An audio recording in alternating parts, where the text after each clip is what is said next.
Namaste, I'm Dr. Kiran, orthopedic surgeon with special interests in rheumatology and spinal surgeries. If you are really into research, your knowledge will be like an abyss in the ocean. The depth is so much that you don't know where the bottom of the ocean is. It's a pleasure to have all of you join me.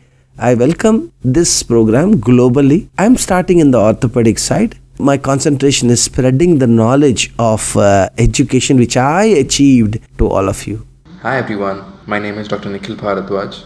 I'm the research head of Krus Orthopedic Welfare Society. I'd like to welcome you all to join our IIT program, the International Research Training Program with us. Best of luck everyone. Thank you, sir. Namaste from India. I'm thankful for this opportunity to play the role of a moderator in this meeting. My name is Sagarika Jayakumar, and I just completed my first year MBBS in the state of Tamil Nadu, Nanda Medical College. So let me introduce the panel here. Welcome Dr. Kiran Kumar Nandivada, VS, a senior orthopedic surgeon with special qualifications in spine surgeries and rheumatology. He is the founder of this 37 years old voluntary organization called as Krus Orthopedic Welfare Society, founded by him exactly when he was at my stage of medical education in 1987. He is a 2010 National Award winner of the Social Courage honored by Godfrey Phillips Bravery Awards in New Delhi. Let's hear from him what made him decide on this program so useful for doctors like me and many more. Thank you, Sagarika. So, as I have to introduce this concept, what is the need for it? Are there no such programs yet? Honest answer is I too don't know. I came into MBBS to serve the people with different abilities, and for them, I started this NGO. Krus Orthopedic Welfare Society is a registered non-government voluntary organization based in Visakhapatnam district of Andhra Pradesh. The take-home message is you are what you are by becoming what you want to be. This starts when you are young. It doesn't start when you are fully qualified. We just want to reach out globally also to help the unreached. Thank you. So, sir, how does online journals inspire the academic mind of the young member? Uh, I was, again, I repeat, I was also once upon a time as young as you, too many books to read, too much subject. At that stage, we don't know. We talk about anatomy, we read about anatomy, we appear for viva, and then it's something like preparing for an exam to pass. And when we come out, unfortunately, average, hardworking girl or boy may not remember everything.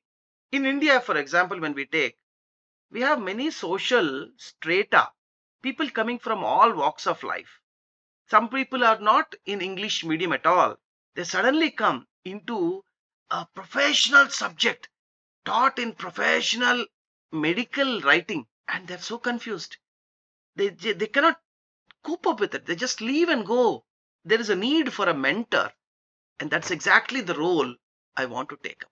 That's my future expansion project also as well. So when we come to medical knowledge, it should not be restricted to a fortunate few. Research is possible for self-education, even to the student from unreached areas, even sitting in the parks with free Wi-Fi. 2. Our textbooks do not cover all the aspects, and the medico does not have the money to buy many books for one topic. Do they have money? See, once we are over 18, we do not like to ask our parents books, and these books are very costly. I faced it. I didn't like to ask my parents, so I used to take a Xerox around 20,000, 30,000 books, orthopedics, I'm telling you. I used to take Xerox for around 1 or 2,000 and then read them. Yeah, the print is very bad. The images are almost not seen, but I'm reading the same material which was available in the highest print quality. This is deprivation. It is keeping the student away. Those were my days when internet was still on the introduction. Now we are wasting more time on negative social media. Yes, Ahmadu Samar SV. Yes, welcome. So what I'm trying to tell you is our textbooks do not cover every topic. But we have to read many books if we have to become a good doctor who will be respected all through the career. The other way, I'll also tell you, once you come into the clinical training, Sagarika, you're coming into clinical training. Usama Rizvi has just finished his graduation. You are just getting introduced into the clinicals. Usama has already gone through it. He will agree maybe that clinical training is deficient. Why? Because you're not exposed enough to the surgical procedures or standardized teaching globally. There are some people who don't teach some places. It's just, and let's face the facts. So the knowledge should not be limited. By joining this program, the medico learns how to search for articles from established authors and world-renowned institutions, which sometimes feel like participating in a live debate, as there are many views, both supporting and opposing a treatment modality. That is the importance of promoting research. Because once you go online, and I will guide you as a mentor, research mentor, where and how to find an article on the topic you want. It may be in ophthalmology, it may be in orthopedics, it may be in any other medicine. I still can rope in many more like me who are interested, because I'm 58 years. Now I have time and the maturity and the skill, vast experience of how to guide you. So use me. Not limited to you both. I invite all students globally. Take my help. I will try to reach out as many people as possible. Doctor, does this research teach us working as a team? Yes, because everything cannot be done by one person. Agreed? So we can, in one way, when you do research, you are, for example, you just finish your anatomy, maybe physiology and biochemistry, correct? Yes, sir. Yes. Same. So recently I sent you a topic of a research theme which I'm working on. What happens to the cartilage when it is exposed to heat? And I think within 12 hours, I told you, just type online NIH article and type the topic. You will get many articles on that topic. That's how you expand your knowledge. Beautifully, you gave me a reply about what all happens to the various layers and cartilages I asked you as an anatomy, a past candidate. And that is your contribution. So I will not ask you about pathology.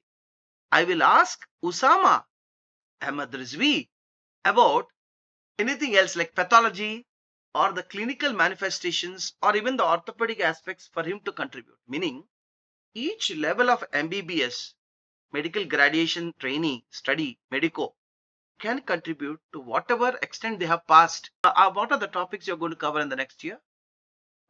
So, pharmacology, microbiology, and pathology. So, as you're reading it, you will forget your anatomy, physiology, biochemistry. Agreed? So, in a way, when I say, Sagarika, can you help me with this topic about a talus or a calcaneum or a knee joint medial collateral ligament or anterior talofibular ligament? You will, and then you will go and again go back and you will feed me. Meaning, when you come to your PG exam entrance, you are still, without a preparation for NEET or whatever global exams, you still have knowledge, which is your continuously, yes, polishing. So for Usama, I'll ask something else, which is he has finished his subjects on. This is how far-reaching these research into journals helps. You are just jumping into a swimming pool or an ocean of knowledge where great doctors from around the world, they have done their work, and that work can be assessed by just clicking one button on your search engine. So we need not just complain that somebody is not teaching us properly. After 18 years, okay, we are adults. We don't need a teacher. We have global teaching going on online, video form, audio form. You're stopping yourself. Don't stop yourself. Go conquer the world. The world will be yours. Slowly, as you do this, they would mature. This medico will mature into an inquisitive questioner to find out how and why each disease and how they can open their mind to differential diagnosis. Never think about one diagnosis, my dears. There is always a differential diagnosis, 1, 2, 3, 4. And then you pick up the most appropriate and you will be seldom wrong, which is the most important step for a perfect diagnosis later. Usama Rizvi is a great sportsman, if you don't know. Yes? Usama, you already participated in sports. You participated in your own research wing in Georgia, Tbilisi State University, correct? Yes. So, how many research projects were you coordinating? I think you were a head of the research there or something like that. What were you doing in Tbilisi State Medical University? I was actually a part of the research committee in my university, and I was also leading of the regional committee. So I was actually the Secretary General for the research committee in my university. And so Yes. we were part of multiple papers and multiple abstract submissions, for example, conference poster presentations, oral presentations, and so on. So there's a lot of experience there. May I ask you your nationality? I know your nationality for the Sri public. Lanka. Sri Lanka. You're from Sri Lanka. Yeah. And how did we meet? So I had a L4, L5 disc hernia, and that's when Dr. Kiran there. And he was able to prescribe medications and treatment for my hernia that time. Through a physical contact in the chamber or Yes. online? Completely online. I'm very happy, Usama, for your dynamism. We have prizes for academics.